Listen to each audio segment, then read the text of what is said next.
Hey, everybody, welcome to Fresh and Unfiltered. I'm Dr. C. Got my man DK here. DK, what the heck happened this week? What, I don't understand. A lot of people in pain this week. A lot of people are surprised. What do you Yeah, think went on this week, man? This is our post election recap. this is post-election week. A lot of people are disappointed. Just I think any presidential election, half of America is disappointed, half of America is happy.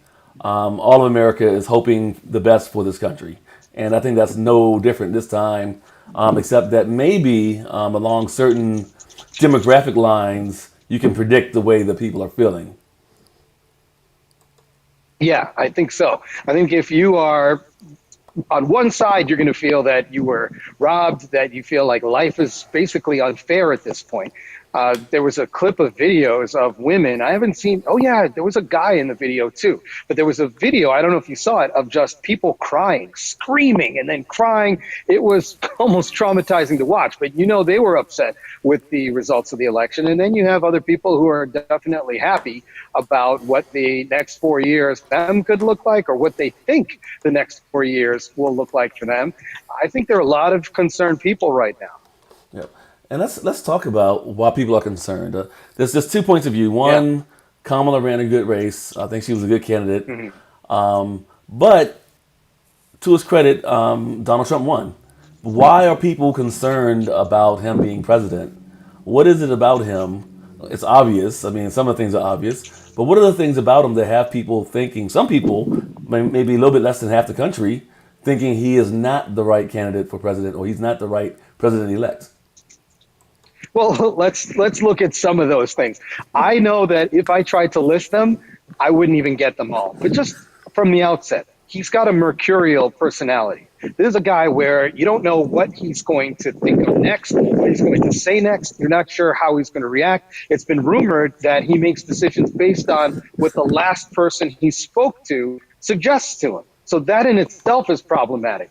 And then you have a person who might be on the brink of cognitive decline. Let's face it, there were a lot of things he was doing out in the campaign trail just in the past 2 weeks that had a lot of people scratching their heads. What are those things? I don't know if you saw it, DK. Did you see when he was, I guess the microphone wasn't in the microphone stand properly? It looked like he was filleting or giving like a mockingly filleting the microphone stand. Yeah, that's a thing. That's a thing. If you look it up, there is like, he's like, I don't want to do the gestures, but you know what I mean by filleting. And just see the microphone stand sticking out towards his head.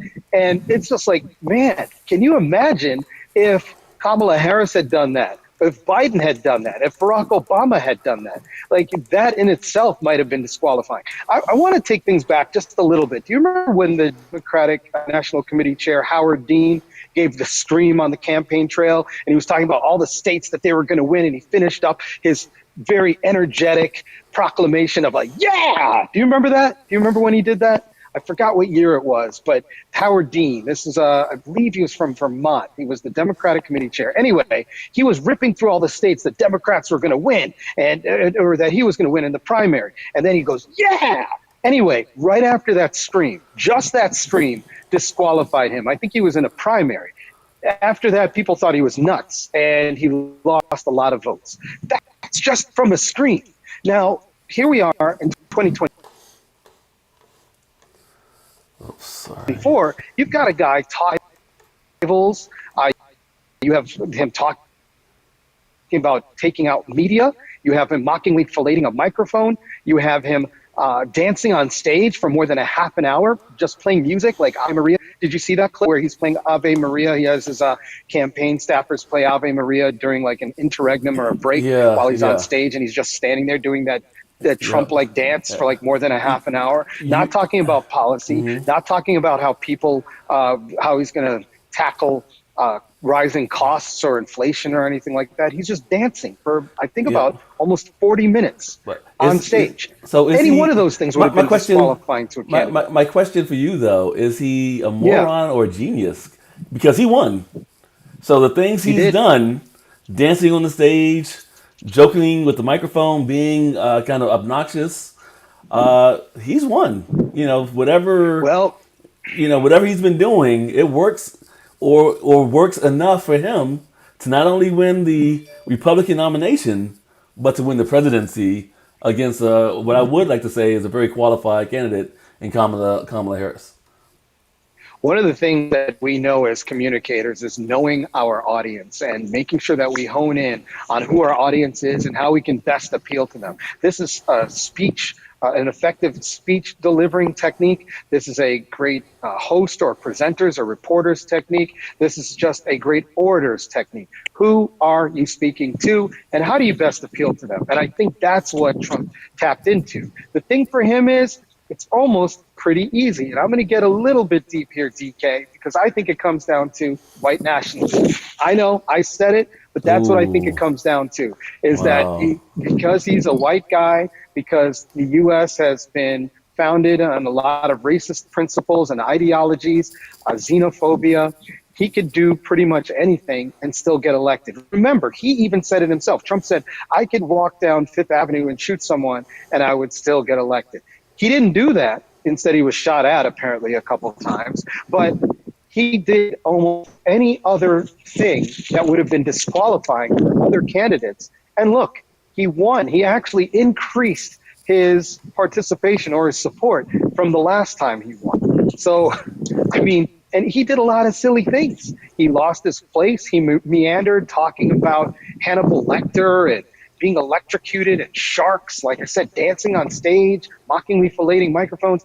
I didn't even think of all the things. If somebody who was following him every day, they would have a whole list of weird things that he's done. But like you said, DK, he still got elected. He still got enough votes from across the nation for people to elect him over a candidate who would have been the first woman president, first black woman, first South Asian woman, someone who campaigned on a feeling or an emotion of joy, of hard work, of taking on rising costs head on, who came up with different plans for different demographics. But I'm not going to stand here and say she was a perfect candidate. I had my criticisms of Kamala Harris, but the thing is, my criticisms of Kamala Harris were so shallow in comparison to my criticisms of Trump. It's almost astounding that he'd be elected unless you put on the frame of white nationalism and what I like to refer to as white hegemony, of white power in a way. You had, and you can even find clips on the internet where voters have said this, where they said that the reason why they supported Trump is to make sure that there was a specific word they used, but so that they wouldn't, that the U.S. wouldn't be dispossessed of white control. And so I think that had a big part to play. No one wants to talk about it because, well, very few people want to talk about it because they don't want to say what they call the race baiting game or the race card or something like that. But I do think it has a big effect. All right, so it's talking about race, but on any given year, how many people, what percentage of people would you say just vote their party? So if you're a Republican, how likely is it that you vote your party? So how much of that vote, say there's a block of voters for the Democrats, a block of voters for Republicans, how much of that is just, I'm voting Democratic no matter what, regardless of race, regardless of gender, I'm voting that block. Down ballot. So yeah, that ballot. So what do you think that is? Because even taking race out of it, if you're a Republican and you're voting Republican, was that 30% of the population? Is that 40%? Because we're looking at percentages, and how the kind of broken down how that affected the turnout or the final election results. What do you think about the loyalists, people that are loyal to the parties? And then also, what do you think about this growing, burgeoning section of the country that are now independent? They don't like either side anymore. They think there's an overall problem with the system, and they're going independent. They're in the middle. Yeah, I don't think we can discount the number of people that vote down ballot or who stay loyal to their party regardless of who the candidate is. But what's also interesting is that this was a candidate who seemed to, excuse me, pardon me. God bless So you. All there's a right. candidate who seemed to actually disqualify himself to a number of Republicans, but yet still he still garnered enough of the win. But there are a number of independents because we have a focus. We're seeing from the candidates a focus that does not seem to align with the average American's interests. And what I mean by that mostly is the economy. We've seen an increase in pricing across the board. And although the national statistics show that inflation is on a downtrend, that's not the feeling that the average American is getting, whether it's anything from gas prices to the cost of a gallon of water at a local Walmart. So when you look at the and you put it all together, you say, well, the government should be doing something about it. And then you have the figurehead of the government, which is obviously the president. So a lot of people pointed at Biden and looked at his administration and said it's all his fault. And of course, those of us who are looking more critically at the rising costs of things know that it's much deeper than just the president. The president doesn't control gas prices. Can they do things to help alleviate costs? Yes, they can, which the Biden administration did several times in trying to alleviate rising gas prices. We saw the falling cost or the falling trend of inflation, but yet still, it was hard to combat corporate greed and spiking up costs. If you've gone to the grocery store, like I said, a gallon of water used to be, you could get one for what, 79 cents or 89 cents at Walmart. Now it's what, $1.39, something like that. And that's just water. Never mind eggs, never mind lettuce, never mind maybe even Fabuloso, you know what I mean, to clean your bathroom. Like everything has Yeah, gone up. And then yeah. when you go to the restaurant, I was out with a friend the other night. We looked at the hamburger that I got at a fine dining restaurant. It was smaller in size, but it was still almost a $30 hamburger by the time you put in tax and tip. It was like the circumference of the burger was a lot smaller. So obviously people see all of these indicators, they put them together, and there's a lot of anger out there. And unless you have a government that seems, and remember, a lot of this is based on perception. If the government doesn't seem like it's doing anything about it, a lot of people want that government out. And I think that's what that Harris was a victim of, the anger that the average American is experiencing out there with rising costs, or the perception that inflation continues to rise with a complicit government simultaneously. Oh, wow. Now you talked a little bit about race a little while ago, and I'm putting up a little statistic Yeah, here. You may not be able to see it. So basically, it's saying the blue is Kamala Harris, the red yeah, is Trump. White men, Kamala Harris. Kamala Harris Oh, 40 I've seen percent, this graph. Yeah, Trump 60%. White women, 47% yeah, for Harris, 52% for Trump. Black men, 5%, 78% for Harris, 20% for Trump. Black women, 92% to 7%. Latino men, 45% to 53% to Trump. Latino women, 61% to 37%. And then all other races, pretty much even, 49 to 45. What's the most startling statistic there for you 49 to in terms 45. of, I think Latino men who supported Trump. You have you a know, guy who on day one, and I'm talking back in 2015, was it 2015, who yeah. came down the escalator in Trump Tower and said that Mexicans are sending the worst across the border. He accused them of being rapists and all these other very despicable things. And you would think that there would have been less Latino support, but apparently he was able to tap into the Latino community, especially among those who may have come into the U.S. correctly, paid their dues, went through due process, and aligned them against people who may be coming into the U.S. illegally or just not through the right processes. And so when you paint those people, the one who just come across the border most often for a new opportunity, a better opportunity, without going through due process, and you malign those people, you start to create this us versus them kind of dynamic. And I think that Latino men saw that and said, we don't want to be associated with those people. We have a different identity when it comes to what it means to being an American. And even we might think of ourselves as Latino, we're not those kinds of Latinos. And we're going to vote for Trump because he says he's going to kick them out and try to take them out of the US so that they're not a drain on resources. One of the things, another statistic there, I did see, I'm not sure exactly where this graph is from, even though I've seen it before, but I did see one from Thomson Reuters, and it talked about how black men were the second most, represented the second biggest voting bloc behind black women when it came to voting for Kamala Harris. And what I find interesting about that is in media throughout the past few weeks, you heard about black men falling, withdrawing or not stepping up to vote for Harris. You even had the former president of the United States, Barack Obama, chiding black men for not wanting to support Harris. Well, meanwhile, we're the second most loyal voting bloc for Harris. And I thought that was not necessarily surprising because that's been the trend and I didn't expect any different. But that was an interesting thing to note, considering the media coverage over the past several weeks, going to the black barber shops and going out on the campaign trail and speaking to black folk and listening to black men saying that they were all going to vote for Trump and why they didn't like Harris and all of this other stuff. Joy Reid, another commentator on a network, said that we can put that to bed. Okay, Derek, we can put it to bed. It's not All black right. men. Okay, Yeah. so I wish we were we that are not powerful, to right? blame, huh? I say I wish we were able to carry the whole campaign on our shoulders, right? You can't Yeah, blame. if it Yeah. was just up to black people, I think Harris Yeah. would have won handily, but it's not us. In fact, it's really white women.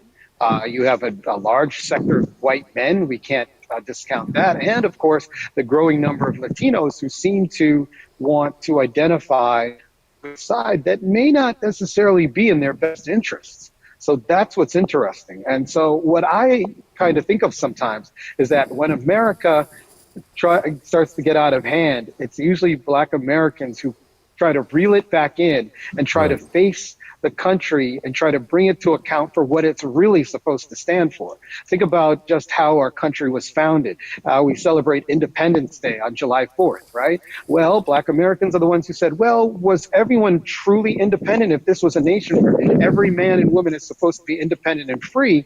That wasn't the case in 1776, was it? There were a lot of people who weren't free, who look Right. like us. So now we finally have Juneteenth, which actually includes the enslaved Africans who didn't even know that they were free until 2 years after the Emancipation Proclamation was signed.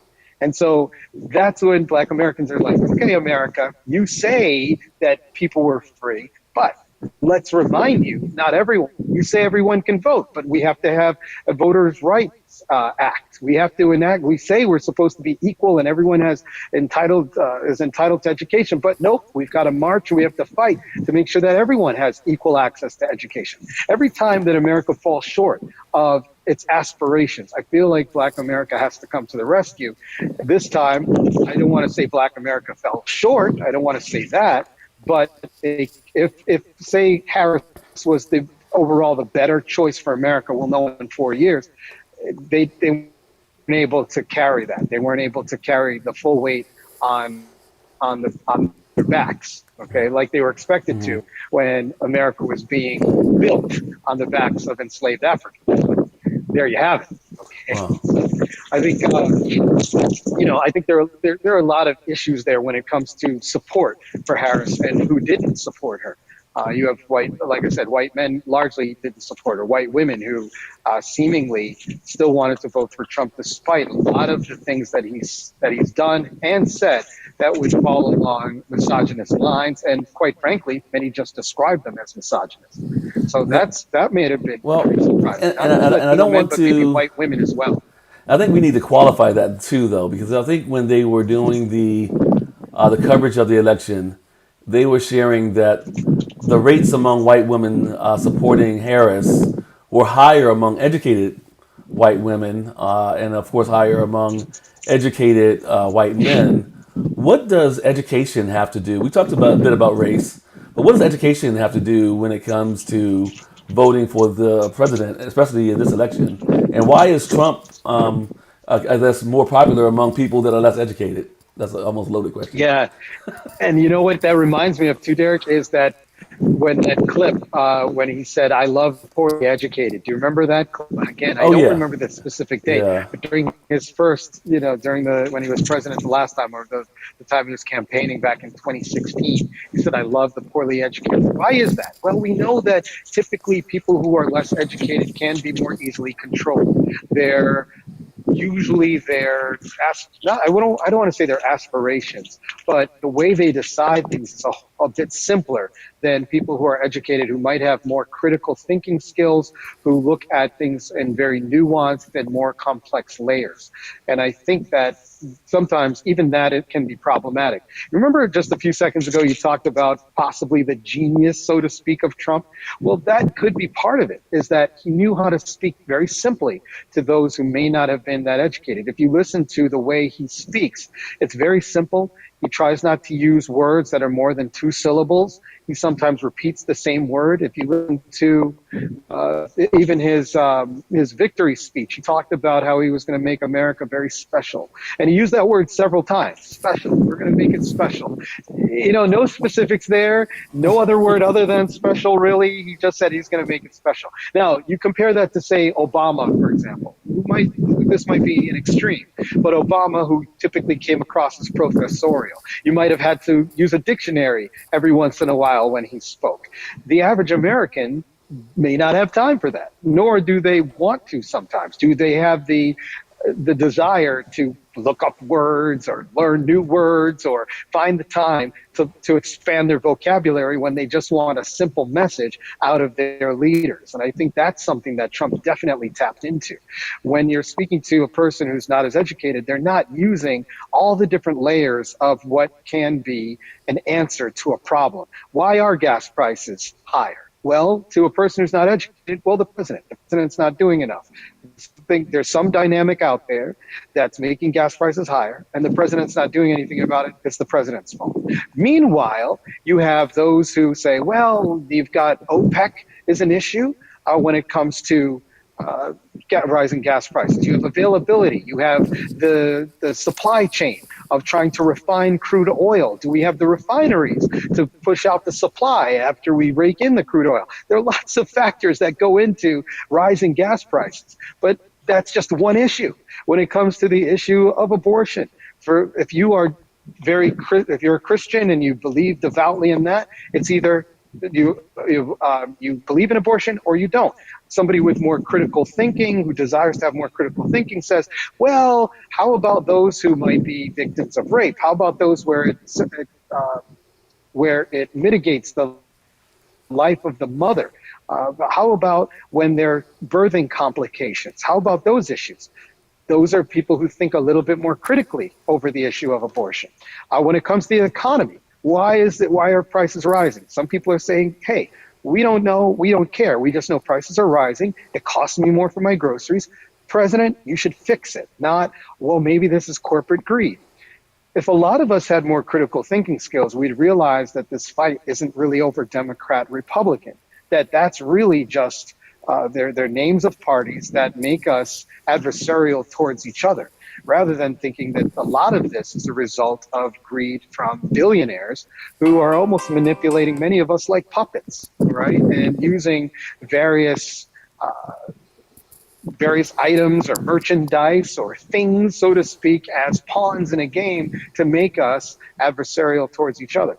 And I think that's problematic as well. So when it comes to someone who's poorly educated, I think that it's someone who's not really thinking that deeply about things.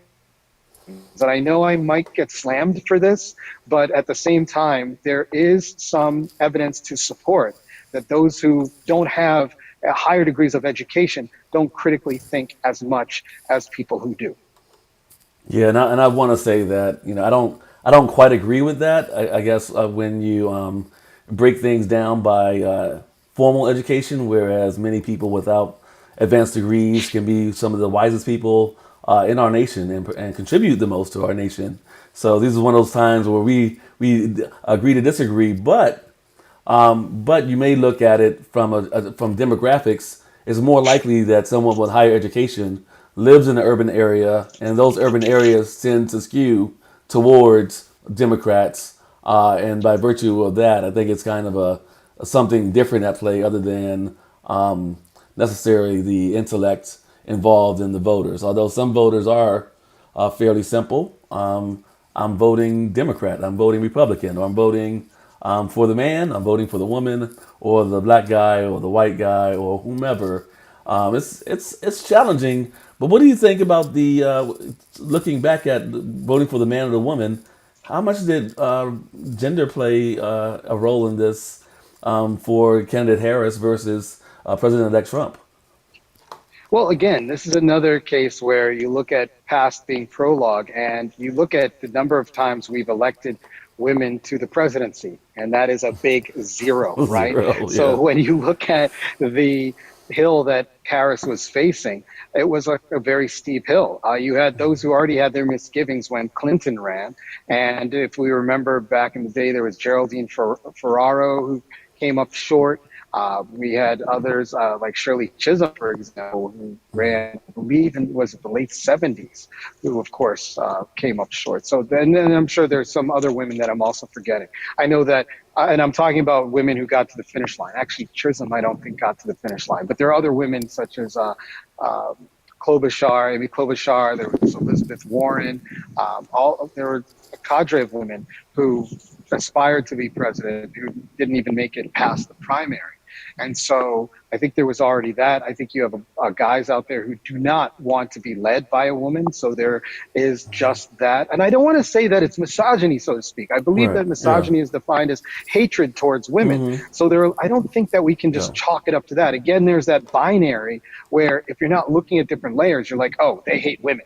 I think it's, again, more nuanced than that. There's some guys who love women, but they just may not want to be led by women. I wouldn't say that's misogyny.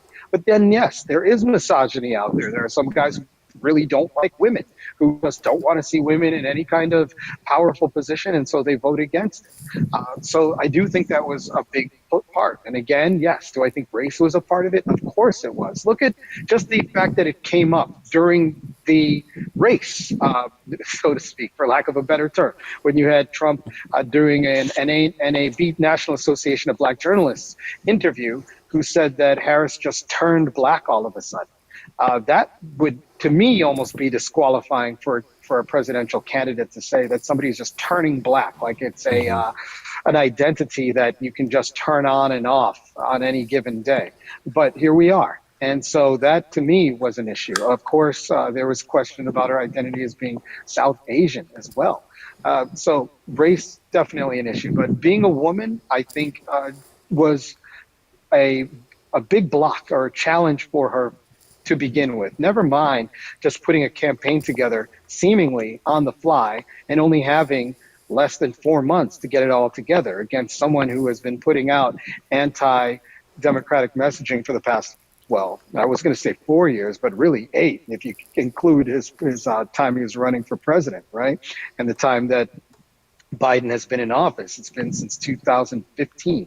So almost 10 years of anti-democratic Yeah. messaging. And here you have a candidate who's trying to turn things around and try to win most of America to her side in less than 4 months. I think that's very tough. I would say, So I think that's another thing. Yeah. and I would say, outstanding job by Harris. Great campaign run, in such a short amount of time to establish herself as an individual candidate and separate herself somewhat from Biden, but not wholly. Because how can you do that when your boss is still your boss? Like she's still the vice president and he's the president. But one thing I found interesting in the data is that she won the overwhelming amount of younger women. So younger women as a whole, she has more than 50%, and younger men under 44, she has almost 50%.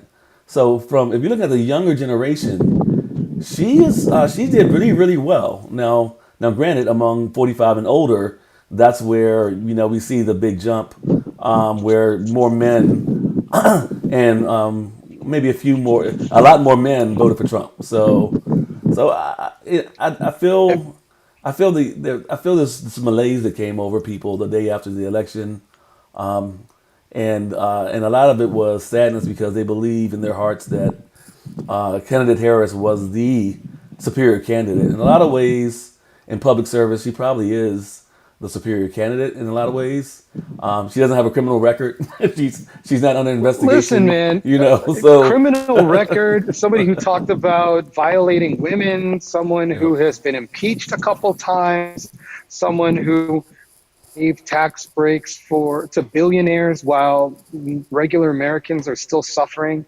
Uh, Someone who, created false narratives about how to fight a virus. I'm not saying that everyone needs to get vaccinated. I'm not going to be that person, but to make up stories and just really be inactive, leading to what could have been millions or at the very least thousands of deaths across the country. I mean, the list goes on, and that's not even everything, DK. Yeah. I did want to say, if you look at just the young demographics, I would be interested to see the education level of some of those young men and young women Yeah. who voted for Harris. And I bet you would see a difference there. Oh, certainly, certainly. And you know what? And we don't have a lot more time left, but I do think we should talk Yeah, about podcasts as we start our podcast with our very first episode and wrapping things up. That podcast played a strong role in Trump's win among younger adults. Uh, I do some think so too. some students were saying Yeah, things about the Harris not doing the Rogan podcast. right. Yeah. In fact, I remember a quick debate where I had to concede. There was a guy who said that Trump was going to win because one of the reasons is because he did Rogan's podcast and Rogan has 40 million followers. And I thought, hey, but Harris had Beyonce and Elton John and Eminem and Barack Obama and Taylor Swift and all of these other celebrities who you would think are influential, J Lo, Bad Bunny, Mark Anthony, just to name a few. I mean, there's so many more. I was thinking, oh, but she has all the backup of all these celebrities versus Kid Rock and maybe Hulk Hogan for Trump, right? But maybe this guy had a point, and I think he does. You found that article from Poynter Institute about the power of podcasting. We do see a lot of people doing podcasting. Everybody seemingly has a podcast, and I'm not going to say there's anything wrong with that because that would definitely be hypocritical. So we're looking at the growing influence of podcasting, and perhaps that is another reason that put Trump out on top. When you have people who are leaving the viewership of legacy media, those who don't really trust their media, who are looking for more nuanced voices, more pointed voices, you're starting to see the podcasting community filling that void. And I think that definitely made a difference for Trump. How much of a difference, I'm not sure, but it definitely did influence a lot of minds out there. All right. Well, that's the I guess All right. our first episode. So we're gonna do this. It's gonna Definitely. be our thing.